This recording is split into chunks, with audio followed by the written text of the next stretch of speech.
মোৰ মানে ৰাতি এটা মেছেজ আহিলে মোৰ হ'ল কি কয় স্কুটিখনৰ এই ৰাতি এটা মেছেজ আহিলে এখন ফাইন কাটিছে। ফাইনটো হ'ল মানে যোনটো ফাইন কাটিছে ফাইনটো হ'ল মোৰখন হ'ল স্কুটি আৰু যোনটো ফাইন কাটিছে সেইখন হ'ল বাইক মানে এটা হেৰিতে নম্বৰত মানে এখন হ'ল স্কুটি এখন হ'ল বাইক। সেইটো মানে কেনেকৈ হ'ল সেইটো মানে সেইটো মানে মোক হেৰি লাগে, ন্যায় লাগে। আপোনাৰ কি স্কুটি? মোৰখন হ'ল স্কুটি, নম্বৰ হ'ল AS 19W3196 আৰু বাইকখনৰ নম্বৰো একেই? বাইকখনৰ একেই ছেম নম্বৰ। আপোনাৰ তাতে যি মেছেজ আহিছে সেই মেছেজত কি আপোনাৰ স্কুটিৰ ফটো? হয়। আপোনাৰ স্কুটিৰ ফটো আছিল নে কি? নাছিল, স্কুটিৰ এইখনৰ কোনো ফটো নাই। ফটোখন আছে হেৰিৰ ফটো আছে, গ্লেমাৰৰ ফটো আছে, গ্লেমাৰ বাইকৰ। এটা নাম্বাৰ মানে দুখন গাড়ী চলি আছে, এখন বাইক এখন স্কুটি। হয়। আপোনাৰ এখন স্কুটি হয়? মোৰখন স্কুটি হয়। আপুনি কি কৰে? মোৰ এনে এখন হেৰি আছে, টি শ্বপ আছে এখন। কালি আমি আপোনাৰ নাম? মোৰ নাম শংকৰ বৰ্মন। মেছেজটো ক'ত আহিছিল? মেছেজটো মোৰ তাতে আহিছিল ঘৰত যাওঁতে? হয়। ৰাতি মানে মই দোকানত আহোঁ 7টা বজা। 7টাৰ পৰা ৰাতি মই যাওঁ মোটামুটি 9টা মানত যাওঁ। তেতিয়া মানে যাই কেনে ভাত পানী খালোঁ। খাই কেনে মেছেজটো আহিল। মেছেজ দেখি কেনে এনেকুৱা মানে মনটো মানে হেৰি হৈ গ'ল, মানে ৰাতি এনেকুৱা হৈ গ'ল মানে না টোপনি আহে না কি আহে, মানে একদম মানে হেৰি হৈ গ'লো মই, মানে কেনেকৈ মানে হৈ গ'ল। কিমান টকা আহিছে? ফাইনটো হৈছে 1000 টকা হৈছে ফাইনটো। আৰক্ষীক জনাইছে আপুনি? হয় সমগ্ৰ বিষয়? হয় অভয়পুৰী আৰক্ষীক জনাইছে? হয়।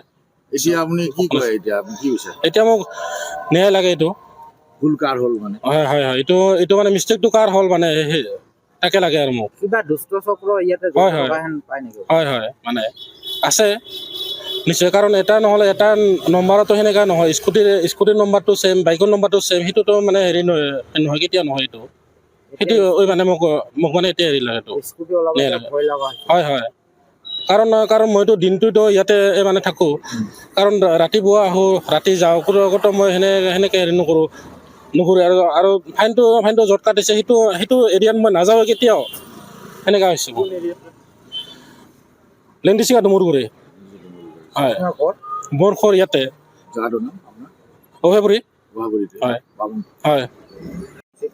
কি হৈছে মানে মোৰ বন্ধুৱে শংকৰ বৰ্মন, ৰাতি ইয়াৰ মেছেজ আহিছে যে চালান কাটি দিয়ে 1000 টকা। তাৰপিছত সেইটো ইয়াৰ স্কুটি হয়, যিখন মানে চালানত ফটো দেখাইছে সেইটো বাইকৰ হয়, কাৰণ এটা নাম্বাৰত ডাবলকৈ কেনেকৈ হ'ল। তাৰপিছত স্কুটিখন ইয়াৰ লগতে থাকে, কাৰণ এই দোকান কৰে, দোকানৰ তাতে স্কুটিখন থাকে।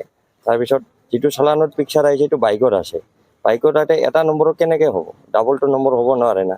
এইটো ভুলটো কাৰ হৈ আছে, না পৰিবহণ বিভাগে ডাবল দিছে না আৰু কোনোবাই মানে ডুপ্লিকেট কৰি বাইক চলাই আছে। মানে মেছেজটো পোৱাৰ পিছতে টেনশ্যন, অলৰেডি ডিপ্ৰেশ্যনত গৈছে, কাৰণ হঠাৎকৈ যোৱাই নাই মানুহটো, তাতে দোকান কৰে, দোকানতে গাড়ী থাকে, কেনেকৈ আহিল মেছেজটো।